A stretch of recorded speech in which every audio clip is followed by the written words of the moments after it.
आगे भाई हम बहुत एक लाइन में कह सकते हैं कि रिजवान और बाबर अब T20 सिलेक्शन में इतने आप कंसीडर नहीं करेंगे और सिर्फ नए टैलेंट को मौका देंगे। जो प्लेयर परफॉर्म करेगा वही खेलेगा और उसी को खेलना चाहिए। आगे भाई मेरा ऐप करके नाली में फेंक देना चाहिए जो इन्होंने करना था। 2 साल का टाइम हो चुका है दोस्तों, कोई 2 महीने नहीं है, कोई 2 में भेज देना था। तो 17 मेंबर स्क्वाड पाकिस्तान, ना बाबर है ना रिजवान है, कहानी इनकी फिलवक्त T20 में खत्म है। अब ये सही है ये गलत है, इस वक्त करंटली गति आप आउट होते हैं, खाली सोली बाबर आजम का नहीं है, बाबर आजम का कसूर खाली सोली नहीं है। हाँ, बहुत चीजें गलत की हैं उन्होंने, बहुत ज्यादतियां भी की हैं प्लेयरों के साथ, अपनी फिटनेस भी छुड़वा दी। मतलब हम नहीं चाहते कि सारी चीजें यहाँ खोल के बैठ जाए, सिर्फ हम ये चाहते हैं कि पीसीबी की भी गलती है और बाबर आजम की खुद भी बहुत ज्यादा गलती है जहां पे वो खड़े हुए हैं। बीकन है। यहां लक बाय चांस के ऊपर है कि हम अपना लोअर ऑर्डर किसके ऊपर डिफाइन करने जा रहे हैं, नवाज, खुशदिल और फहीम अशरफ के ऊपर। अब अल्लाह ही मालिक है, जिस दिन चल जाएंगे तो चांद तक है, लेकिन कोई इनकी कोई गारंटी नहीं है कि ये तीनों आपको high scoring finishing situations provide कर खड़े हुए हैं। और वो पाकिस्तान को, और पाकिस्तान जहां पे भी खड़ा हुआ है ना, क्योंकि कप्तान थे ये दो और सीनियर प्लेयर थे, इसमें भी जो है ना इन प्लेयर्स का बहुत बड़ा हाथ है और इसमें कोई ढकी छुपी बात नहीं है।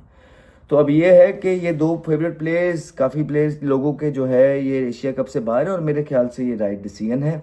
हमें सिर्फ ये हेलो दोस्तों, स्वागत है आप सभी का हमारे चैनल पर एक बार फिर से। दोस्तों हम बात करने जा रहे हैं बाबर आजम और रिजवान के बारे में, जहां पर दोस्तों पाकिस्तान क्रिकेट टीम की तरफ से खबरें ये आ रही हैं कि उन्होंने एशिया कप का स्क्वाड जो है उसको अनाउंस कर दिया है। और इसके बारे में दोस्तों जिस तरह से खबरें आ रही हैं कि बाबर आजम और रिजवान दोनों को बाहर कर दिया गया एशिया कप से भी और ट्राई नेशन सीरीज़ से भी।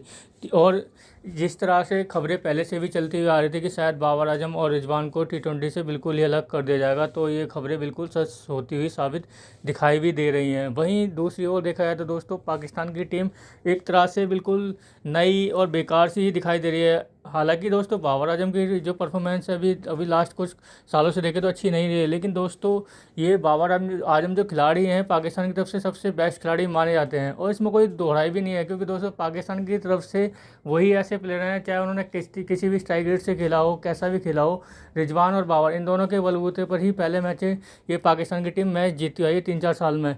लेकिन दोस्तों जिस तरह से इन दोनों को बाहर किया गया है, इससे साफ साफ अंदाज़ा लगाया जा सकता है कि अब इन दोनों की टीम की में कोई भी जगह नहीं बनती है T20 फॉर्मेट में। और जैसा कि आकिब जावेद जो इनके वो हैं, वो सेलेक्टर हैं, वो कहते हुए नज़र आ रहे हैं कि जो परफॉर्मेंस करेगा वो टीम में जगह पाएगा, वही खेलेगा और यही होगा आगे भी। तो दोस्तों इस तरीके से साफ साफ देखा जा सकता है कि बाबर आजम और रिजवान आगे T20 शायद खेलते हुए नहीं दिखाई देंगे। तो दोस्तों आगे देखते हैं वीडियो में क्या होता है। तो माइक हैसन ने ये जवाब दिया कि बहुत हार्श है ये कहना कि बाबर आजम की फॉर्म गिर गई है, क्योंकि 3 ही मौके मैचेस खेले हैं, उसमें भी एक में उन्होंने 47 रन कर दिए, मतलब 50 नहीं कर पाए, आउट हो गए, बट उन्होंने थोड़ी सी इनिंग बेहतर खेली है। बट 3 मैचेस के ऊपर हम उनकी फॉर्म को या बैटिंग के ऊपर बात करें तो थोड़ा हार्श रहेगा। मगर ये बात सच है कि बाबर आजम को कुछ चीज़ें कही गई हैं कि उनको इम्प्रूव करने, कुछ एरियाज़ पे इम्प्रूवमेंट लेके आनी है, जिसमें स्ट्राइक रेट का जिक्र माइक हैसन ने प्रेस कॉन्फ्रेंस के अंदर किया। फिर उन्होंने ये भी कहा कि हमें फॉर्म वाले क्रिकेटर चाहिए। आखिरी 6 मैचेस में साजिदा फरहान ने 3 में मैन ऑफ द मैच लिए हैं। सो साजिदा फरहान को आप इग्नोर नहीं कर सकते, इसलिए साजिदा फरहान तो टीम में होंगे। मगर बाबर आजम पाकिस्तान के अच्छे बल्लेबाज हैं, कुछ एरियाज़ हैं जिस पर बाबर आजम को इम्प्रूव करना है, वो इम्प्रूवमेंट हो जाती है। तो किसी को भी फॉर्मेट के ऊपर ब्लॉकेज नहीं किया जा सकता। ये माइक हैसन की स्टेटमेंट है अबाउट बाबर आजम, बट सच ये है कि वो ये कहना चाह रहे हैं कि भैया कुछ और क्रिकेटर हैं जो बाबर आजम से बेहतर खेल रहे हैं T20 में, इसलिए वो टीम में है और बाबर आजम टीम में नहीं है। ये अल्फाज उन्होंने नहीं कहे, मगर उनका मतलब ये ज़रूर था। क्योंकि हमेशा हम देखते हैं कि चीफ सेलेक्टर हो, कोच हो या जो भी हो, जब किसी खिलाड़ी को टीम में शामिल नहीं किया जाता, उसके बारे में जब ये बात की जाती है कि कुछ एरियाज़ में इंप्रूवमेंट लेके आनी है, अच्छा प्लेयर है, बुरा नहीं है, बट दूसरे बेहतर फॉर्म में है, तो इसलिए तो इसका मतलब साफ होता है कि भैया आपसे बेहतर अच्छे और खेल रहे हैं, इसलिए वो टीम के अंदर हैं। आप बड़े नाम ज़रूर हैं, मगर आपकी फॉर्म बेहतर नहीं चल रही है, इसलिए हमने दूसरों को शामिल किया है। इस पर डायरेक्टली बाबर आजम के क्वेश्चन के ऊपर आकिब जावेद ने जवाब नहीं दिया था, मगर उससे पहले वो कह चुके हुए थे कि साइम अच्छे टच में है, फ़खर जमान पाकिस्तान की वाइट बॉल में सबसे कंसिस्टेंट परफॉर्म कर रहे हैं, साजिदा फरहान ने जिस तरह की परफॉर्मेंस दी है इसलिए ये टॉप ऑर्डर वाले खाने में ये सब नाम शामिल हैं, ये आकिब जावेद ने बोला। और साथ उन्होंने ये भी कहा कि ऑलमोस्ट वही खिलाड़ी हैं जो आप लगातार आपको T20 में खेलते नजर आ रहे हैं। वैसे मतलब चेंजेस हुई, बांग्लादेश में हुई, अगर न्यूजीलैंड टूर में देख लें वहाँ चेंज हुई, बांग्लादेश पाकिस्तान खेलने हैं वहाँ चेंज हुई, और अब जब हम वेस्ट इंडीज में खेले ये 4 सीरीज में चेंजेस हुई हैं। बट ठीक है, अब अगर उन्हें 15 या 17 खिलाड़ी अनाउंस करने हैं तो उसके अंदर मुझे भी लगता है कि जाहिर है कितने और भी, जैसे नसीम शाह का नाम आप ले लें वो नहीं है, एक दो और खिलाड़ी आप नाम ले लें वो इसके अंदर नहीं है, अहमद दानियल का आप जिक्र कर लें कि वो नहीं है, अब्बास अफरीदी नहीं है। बट ये 17 रुकनी में जो आ सकते थे वो हैं। हसन अली जो कि वापसी हुई है उनको टीम में रखना ही था, हारिस रऊफ आपके लगातार टीम का हिस्सा हैं, शहीन शाह अफरीदी हैं, बट वापसी हुई है वसीम जूनियर की जो कि एक पोस्ट गारंटी श्योरिटी से बता रहा था वो नहीं होगा टीम के अंदर, ना बाबर होगा ना रिजवान होगा। रिजवान पे तो मैंने आप लोगों को बड़ी श्योरिटी से कहा था कि 100% नहीं होगा। 2 महीने से मैं आप लोगों को कह रहा हूँ he will not be the part of the Asia cup.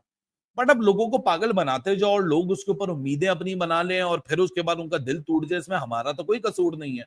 अब जो खबर आपको दे रहा था उस वक्त आपको बुरा लग रहा था, वो खबर सच हो गई तो आप भी शायद सोच रहे हो यार ये तो सही बोल रहा था। अच्छा हुआ बाबर रिजवान को नहीं लिया, दूसरों को मौका मिलने चाहिए, इनसे अब खेला नहीं जाता। खेला जाए ना खेला जाए वो बात की बात है। हकीकत बात यह है कि आपको 2-2 एशिया कप मिल गए, 3-3 4-4 वर्ल्ड कप मिल गए, आप सब में ही फारिग हो गए, तो बेहतर है कि आप आपके साथ हार रहे हैं, हम किसी और के साथ हार जाए। हारना तो हमारे नसीब में वैसे ही लग रहा है। तो दोस्तों आपने देखा पाकिस्तानी मीडिया के रिएक्शन देखने के बाद में दोस्तों, जैसे कि पाकिस्तान ने यूएई के लिए और एशिया कप के लिए अपना जो स्क्वाड है उसको अनाउंस कर दिया है, जिसमें दोस्तों देखा है तो सलमान अली आगा जो कप्तान है T20 के और एशिया कप में भी रहेंगे, अबरार अहमद हो गए, फ़हीम अशरफ हो गए, फ़खर जमान हो गए, हारिस राउफ हो गए, हसन अली हो गए, हसन नवाज हो गए, हुसैन तलत हो गए, खुशदिल शाह हो गए, हारिस राउफ हो गए, मोहम्मद हारिस हो गए, मोहम्मद नवाज हो गए, मोहम्मद वसीम हो गए, साहिबजादा फरहान हो गए, सैम अयूब हो गए, सलमान मिर्ज़ा हो गए, साहिब अफरीदी हो गए, सूफियान मुकीम हो गए।